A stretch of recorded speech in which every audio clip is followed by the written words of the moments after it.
All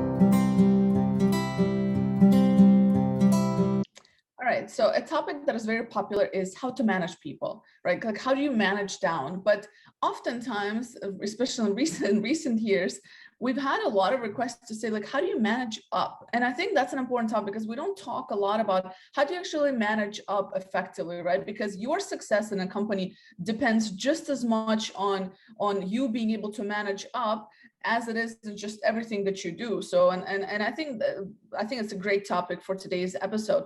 So, and one of the things, like, Yvonne, what I see is that we're always like almost threatened by our manager. And I think we need to just change our perspective and look at our managers as our allies. So how do you get your ally to kind of work together, looking at your manager as a partner, right? And one of the things that people sort of miss, especially new joiners, when you join a company and they kind of first interaction with a manager, maybe they get promoted and they get a new manager, is not clarifying communication style. As basic as this: how does your manager prefer to communicate? Are they, trying to understand, are they micromanager, are they macro manager? How can you kind of work with them in a way that makes sense for them? Because at the end of the day, we're all human, and we were talking before we started recording this, is that they're only human, and not everybody's going to be this manager who's going to know exactly how to manage you. So you have to work with them, and the first step is understanding their communication style.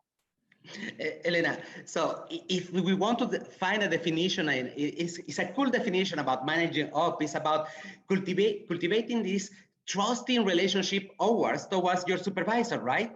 So, and this is where the first element that you mentioned, communication, is super critical, because what we are saying is that in order to avoid that this manager becomes concerned and reverts back with micromanagement behaviors, you need to completely involve him, make him part of the flow of work of every single day. So, and it is all about creating this trust.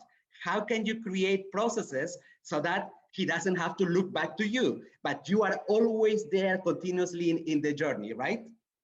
Absolutely. And it's essentially just aligning, what is their agenda, aligning it with yours, right? So helping them almost be the hero in their story. So and one important thing to mention is that sometimes some managers tend to be threatened by other people. So it's also, again, it's only human, and that's why that trust and communication, transparency is very important, but also showing them that you're on their side. You want to make them successful, right? Because in turn, it will also bounce back at you, and then you both kind of grow within your respective careers.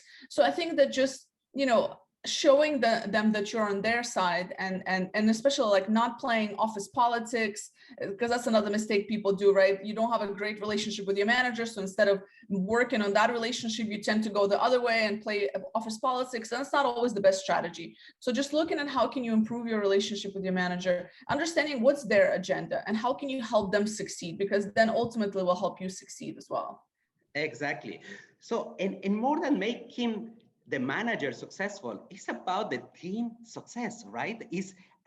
And more in corporations, the aspect of creating teams that are super empowered, super motivated, and engaged comes from the root cause of saying, how can we make everybody accountable for what they do? How can they give them the possibility to master their skills? And the managers, as a human being, needs also to progress in this art of mastering the communication with others. Now, getting back to the point that you made about communication. So when we are talking about communication, we are talking, say, about the aspect of clarifying the intent and measures of success of what needs to be achieved in the team. That's number one. Even going to the point of agreeing on how you will make decisions. What type of decisions belong to you as an employee, and what type of decisions belongs to the manager? Clarifying what is expected in terms of the skills that I should be acquiring as an employee, and in my learning plan, because that belongs to me. It doesn't belong to the manager. I am the one who is striving to be in the agenda, as you say, in the outlook every single day of that specific manager, right? Absolutely.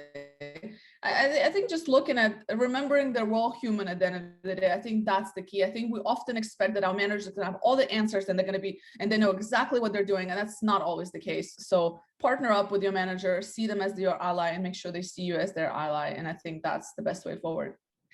Yes. Some last points, Elena, that I think that are relevant in this in the times that we're having. So remember that everything that you are going through at work, this level of insecurity, also your manager may have it. So it is time also to embark in a dialogue with the manager in order to cultivate this vulnerability, this psychology safety, to have conversations that are open-hearted with your manager about how you feel, and giving him also the opportunity to share a little bit about his specific journey. And one thing is that if you really want, if it's all about building that trust, is that you always have to deliver on your commitments. The same expectations should be from your manager, by the way, but this is a recurrent conversation. This is not anymore something that happens during the annual reviews, the mid-year reviews. It's something that should be constant, like every single day at check-in. Hey, we have agreed about this project.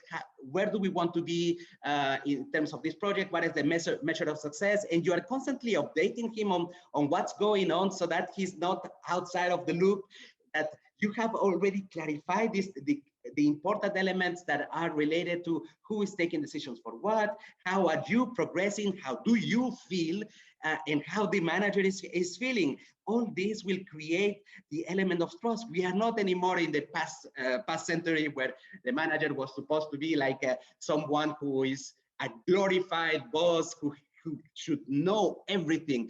Today, the organizations are structuring in a less hierarchical manner. We are talking about tribes that where different teams are interacting with each other. So imagine the amount of responsibility and data that is circulating in his brain. So why don't we make it easy and we make it easy in a way that is positive for us to be in that picture of the flow of the day-to-day of the manager, right?